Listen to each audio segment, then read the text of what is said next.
Hey, what's up guys, SlickBricks here, back with another video for you all, and this time with another MOC review. As you can see, this MOC before me is what I like to call a Californian convenience store.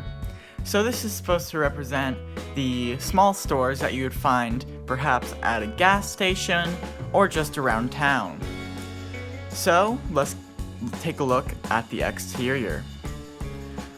As you can see, I have a nicely tiled off sidewalk, which includes a fire hydrant, a waste bin with some litter to the side, and a potted palm tree.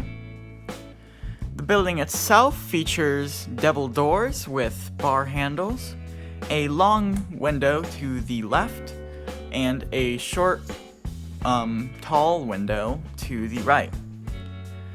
That little gray thing to the right of the door is supposed to represent a security device where you'd have to punch in a code to get the door to unlock. Turning it around, you can see I've included a couple of windows. That goes the same for the other side. The back is just white bricks, I don't want to bore you with that. And as you may have noticed, the roof uses a snot technique that I've seen quite a few other people use. It's beginning to become quite popular and common in LEGO MOCs such as this. So I decided I'd give it a try, and overall I liked the end result.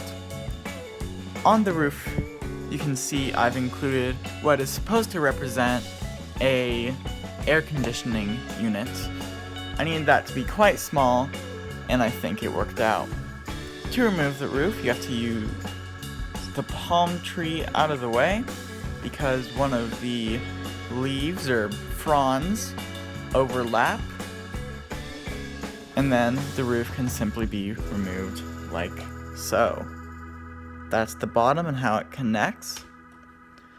Setting that aside, we can get right into the interior. So, you can see I've included a shelving unit with a few items of maybe merchandise. In the back, you can also see a refrigerated unit with a few frozen items. To the right of that, you can also see my soda machine. If you want to see the tutorial for that, I'll leave a link in the description. You can go check that out if you haven't already. And finally, I've just included the clerk's desk with a cash register, some money, and presumably what's a frozen pizza. Either that or the cashier is having a nice lunch. So, replacing the roof and the palm tree, I can say that about sums up the MOC. I hope you all enjoyed. Be sure to like, comment, and subscribe if you haven't already. And until next time, keep bricking.